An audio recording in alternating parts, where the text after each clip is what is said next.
for those who I don't know, my name is Tyler Smith. I use he, him pronouns, and I am the creator of Thought to Thread. Okay, so let's talk about the big thing that's new. I got a really big haircut. I've been having like a lot of time messing with my hair, and I was like, you know what? I want it gone. I want it simple. I want to be able to just kind of like come in and be done. And my barber was like, I can do that. So shout out to Jared at The Keep in Seattle. It's a really great barber if you guys are looking for someone, you're in the Seattle area. I have a few updates. I've finished 2 items. I've started a project. I have kind of call it a new collection of yarn coming out based off one of the items that I finished. And I'm really excited to share this with you. So let's just jump into my finished art objects. First thing I want to show you are my socks. I love hand knit socks, and they're some of my favorite things to wear. I also like them because they're like an easy mindless project. So I knit 2 vanilla socks. I did 2 at a time using Magic Loop with my ChiaoGoo needles. Love my ChiaoGoo interchangeable sets. Not sponsored, but hey, I'm willing to be, because I do love some ChiaoGoo and I will back them all the time. I have some other needles too. Actually, I did just get some needles, so if you guys want me to talk about what types of needles I use for what types of projects, let me know in the comments and I'm happy to do that.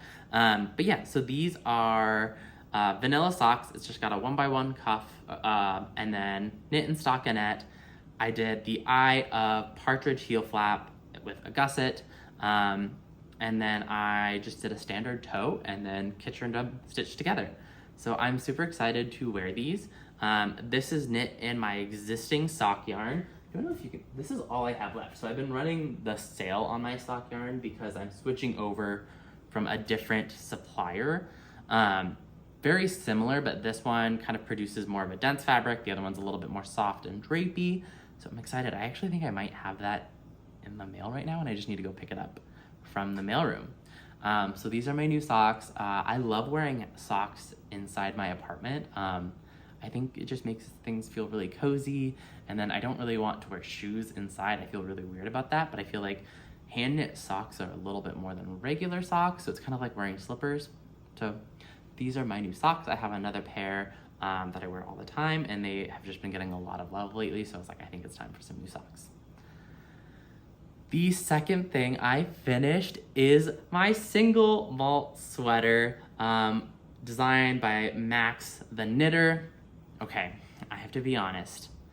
I started this project at a time where I was like, you know what? I was going through some life stuff and I was like determined. I was like, I'm going to be working out and I've been eating healthy. I haven't really been dieting because I'm not trying to diet too much, just because I don't want that to be like a part of my quality of life, but I wanted to eat intentionally, more intuitive eating. I've talked about kind of the Fuck It diet book. And so I was like, you know, I'm gonna be good and I'm gonna knit my size. And I've actually gained a lot of weight. So I've been going to a few different doctors to try to see what's going on. I'm on this wellness journey. I'm not harming myself or I'm not beating myself up for it. I'm in kind of this phase of like discovery of like, okay, let's go, what's going on? Let's see what I can figure out, how I can be better healthy, because I'm actually exercising really regularly. I'm sure you see, if you follow me on Instagram, I do Barry's boot camp, probably like 3 to 5 times a week, kind of depending on what's going on. And then I've been eating very thoughtfully, not overeating, not undereating, not eating too much, you know, food that would be considered junk food, but like really balanced eating. But unfortunately, my sweater does not fit. It fits, but it's just a little snug, and it's a little bit more snug than I want. And so I haven't posted any photos of myself in it just because I don't feel very confident in that, and I want to be feeling very confident.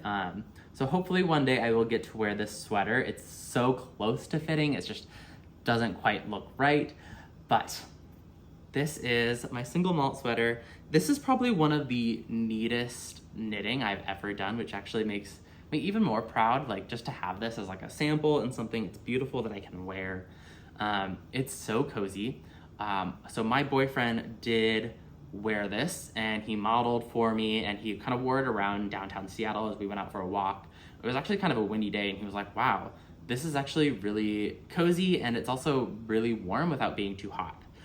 So this is knit in 100% 100% superwash merino wool and an Aran weight.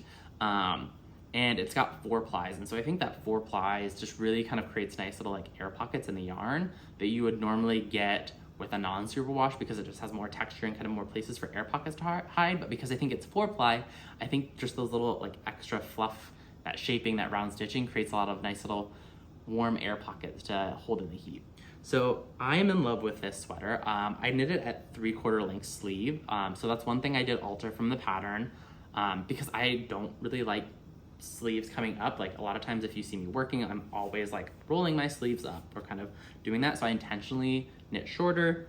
And then it kind of had a raw edge. You start from top down, and I don't necessarily like the look of a raw edge on my collar. Maybe I'm a little bit more okay with it on kind of the bottom like ribbing, but I don't even really care for it on my cuffs. So on the cuffs, I did an Italian kind of tubular bind off, and then on the collar, I just knit double and then folded it over and kind of whip stitched it down. If I were to do it again, I may have done a tubular cast on, but this is in a 2x2. Yeah, 2x2. Is it 2x2 or 2x1? This is 2x1 rib. I don't know how to do a 2x1 rib in a tubular cast on. So if anyone has any videos to point me in the right direction on how to do a 2x1 tubular cast on in the round, I'd love to hear or watch. I learned how to do a tubular cast on through Very Pink Knits, and it's one of my favorite cast ons. And so if this was like 1x1 rib in a heartbeat, I probably would have done that. So yeah, I'm super proud of this sweater. I'm gonna wear it one day, I know I will. And if I don't, that's also okay too, because I have a beautiful sweater that I can kind of like show around, show off, or you know what, if it eventually makes it to my partner or my boyfriend's kind of closet, that's also okay too, and it's just gonna be an extra special memory. But I'm pretty sure I'm gonna be wearing it very soon. And I'm also super excited to kind of like bring you guys on the journey of like my health with that, because I think that's something that's really important to me that I don't think a lot of men talk about, is kind of health issues, struggling with weight, anxiety, and kind of all those things, and the mental health side of it. So I'm happy to bring you along on this journey. And I know it's kind of weird talking to the internet about that, but let's normalize it. So those are my 2 finished objects. Next, I want to talk about kind of what I'm working on, and then I'm going to talk about a couple of new little things that I have coming up. So first off is I have been wanting to just knit hats. I've had this really strong craving to knit hats, so I started an Oslo hat. Normally the pattern calls for 2 strands of fig ring weight held double to make a DK weight, so I just knit this in DK. This is my Ritual DK base, so it's 100% non-superwash merino, and it's in the color Novel Pages. I just feel like this is such the perfect neutral. It's kind of like an off-white. It's not really creamy, but it's not really like yellowy. It's more of a tanny, kind of creamy white, I guess you could say, and it really does look like the pages of a book. And then when you knit it flat, you get some really nice subtle kind of like gradient variegation in the yarn, which I think is really fun, but you can't really see it. So it makes a really pretty fabric. So I am super excited to have another hat in my collection, or you know what, maybe I might put this in my shop, because I know a lot of my friends and my coworkers have been asking about hats and stuff that they can have and make or buy. I try not to knit on commission or sell my finished knits, just because I feel like to price it at a point where it would be profitable just doesn't feel right. Like if I were to sell the single malt sweater, that would probably be $800 to $1,000.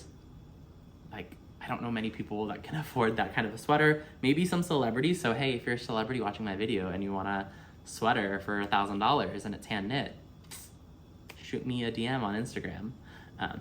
So yeah, I'm super excited to finish this. I also have not knit too much with my non-superwash base. I do tend to prefer Superwash, just because it's actually easier to dye with. And I feel like just the stitch definition is really round and smooth, but this is also a 4-plied yarn. Is this 4-ply? Yes, it is. So it also produces that kind of really nice round yarn to create a really clean stitch. Yesterday, I popped into Acorn Street Yarn Shop here in Seattle because I've been wanting to knit a lot of hats, and so I really wanted some like 10 to 16 inch circular needles. I love Chaogu. They don't carry Chaogu at that shop in the circulars, but they do the interchangeable sets, and they have some kind of like the shorties. So I'm going to be trying these Addies. I'm really excited to try these. I haven't knit with the Addies much, but I think it's gonna be really fun. I'll be interested to see how I like the cable difference. One thing I do know is I have like an 8mm 16-inch needle, and I love the fact that there isn't the join. I feel like sometimes on the Chaogus, like if you don't tighten it or if you don't check in on tightening it, you can kind of like catch where kind of the screw is. So I'm super excited to just knit like a ton of hats really quickly. I'm also gonna be doing a cardigan in my new sock base that's coming. I feel like that sock blend is just gonna make a really, really nice kind of fuzzy soft cardigan. And my friend Wendy just test knit a cardigan that I absolutely love. So she's Very Warm Stripes on Instagram if you want to check her out. She's such a sweetheart. She's an art teacher. I kind of want to be her when I grow up because I feel like she's just such a good person. And she's someone that I actually turn to a lot when I just want to talk, or I just need a friend, or I need an ear. So Wendy, if you're watching, sending you all the love. Thank you for being there. But you also very much so inspired me to do this cardigan. So I watched this designer's YouTube video because I'm really struggling on how to pronounce the name. So I believe it's the Gaon. It's Gaon Cardigan. And so I'll put a link here, or I'll put a picture, insert this cardigan. And I want to get this name right. So I've been watching it over and over and over again and like practicing. I believe it's the Gaon Cardigan. And I got a bunch of really fun buttons at Acorn Street too. So I got 2 different types. One is more of like a metal black cardigan, and one is more of kind of like a traditional plastic metal button, not cardigan.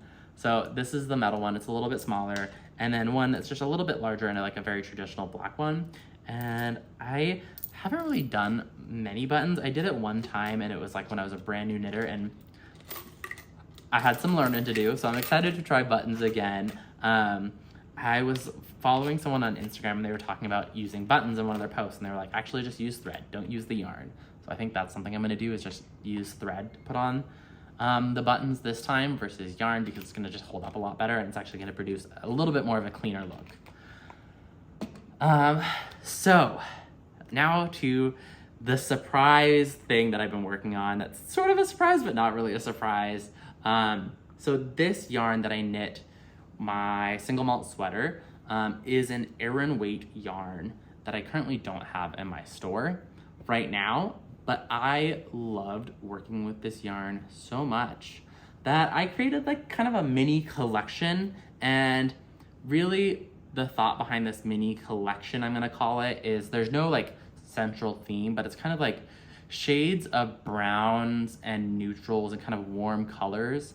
So I have 1, 2.5, 3, 4 colors.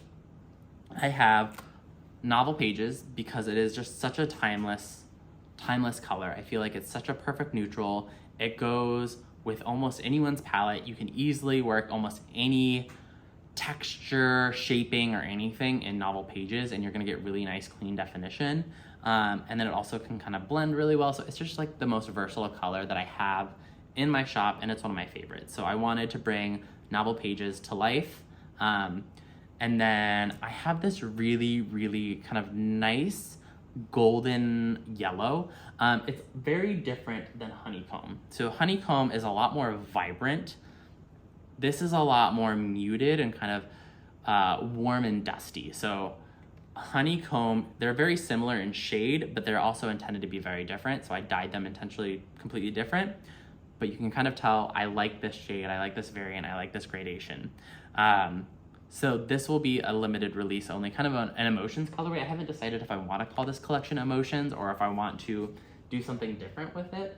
Again, here you can see it, like this is a sock yarn. It's just a lot more vibrant and this is a lot more mute. I don't know if you can see the difference in the lighting. So I'm really excited about how this kind of, it's a way to play on colors. And I feel like I'm finding my voice because even when I'm playing with colors, I'm kind of creating very similar things. There's different shades and different ways to do things, which I think is a way of me finding my voice through yarn. So similar but different. And I feel like someone who's really into color theory or who's into different arts can kind of appreciate the different ways to get something similar, but yet it also is very different. The next color is this really kind of fun, pinkyish strawberry kind of brown. I really like browns, and I actually find browns really, really hard to do because you either go in this place of really, really dark, bold colors, or if you go light, it can take a lot of work to get to the right shade. And I feel like I had a lot of fun doing this one, so I kind of started with a little bit of color and slowly just built it up. Because I kind of built that up and I was doing it in just kind of one dye take, I don't think I could necessarily replicate this 100% perfectly. I could probably get there, but again, that's just one of the beautiful things about hand dyeing yarn is sometimes you just want to go play and experiment.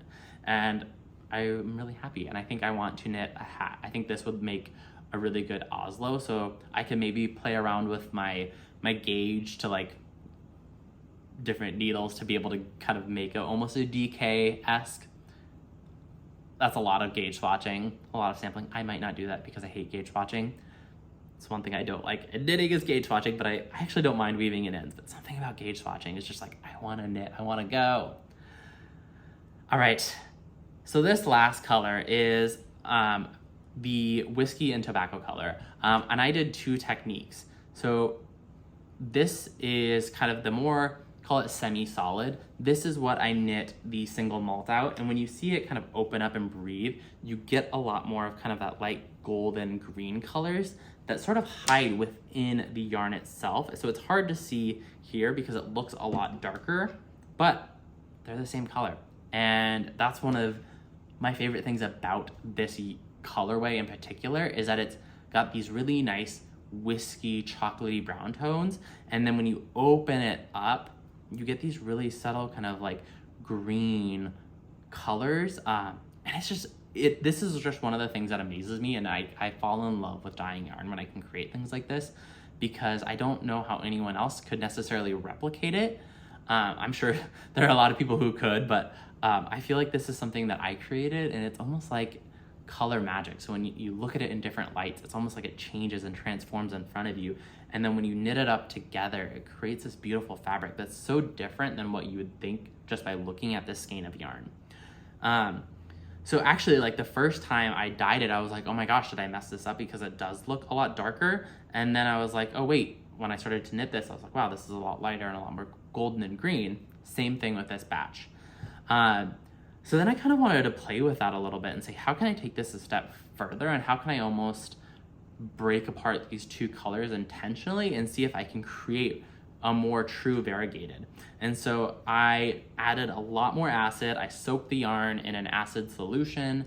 And then I, usually when I start with like a semi-solid or a solid color, I start at like cool to like room temp water. I actually already had the water like pretty hot, ready to go. And so like I pulled the yarn out, mixed in my dye solution, put the yarn back in there. And so it had a lot of acid, it had a lot of heat, and I was hoping it would strike really, really fast. And it did exactly that. So here you can see a lot more variegation.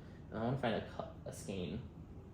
Like this one, you can see like there's a lot more of like the dark tones in there. You can see a lot of like the light greens. And so here, this is this version that's a lot more subtle tonal. And then this is going to be very variegated tonal colors. And when you put them kind of side by side, same color, just a different expression. So I had a lot of fun making these. I haven't decided when I'm gonna release them yet. I've been dyeing up. Actually, why not just show you a little surprise? Let me grab it. I've been playing around with non-superwash yarn. And this is an Emotions colorway that I'm currently working on. I dyed up this morning, so it's still pretty damp, and I'm super excited to see it dry. But this is kind of a more speckly color. It's got a really nice kind of gray undertone, so there's some greens, yellows, reds, and browns that kind of come through. And I'm excited to see how this knits up in a fabric, because a lot of times when you look at something that's in kind of this form or is in a hank versus a cake versus when you actually knit it up, it can be such a different expression. And I'm really excited. I think this is gonna make a really beautiful fabric. I kind of have to swatch to see if I like it. If I don't like it, I might dye on top of it, because sometimes I do that where I'm like, ooh, that's not quite what I wanted or how I intended. So this is a nice little sneak preview only on YouTube of some stuff that I'm working on. So my gut is telling me that I'm going to do a release this coming Friday of all of these yarns, because they're already dyed up, they're already twisted, they're already cleaned. I just have to label them, take some photos and put them on my site. It does take a ton of time, but it's something I enjoy doing. And like the artistic side and the creative side is where I thrive and where I really love. So maybe next Friday. I feel like I covered a lot. I want to start doing some tutorials and some different conversations around yarn and different fiber people. So if you guys have recommendations and you've liked these types of vlog-esque videos, let me know what type of other content you want to see here on YouTube. I'm trying to be a little bit more active in vertical content on Reels and TikTok. Still doing my Instagram kind of still photos, really beautiful photos. But I'd love to know what you think. I have some kind of ideas and plans, but ultimately, like, it's an expression of what I do, and this hobby is turned into a really fun business. And so I want to hear from the people who enjoy my yarn. What would you like to see from me? So with that, have an amazing day, and thank you so much for watching, and I will talk to you all soon. Bye.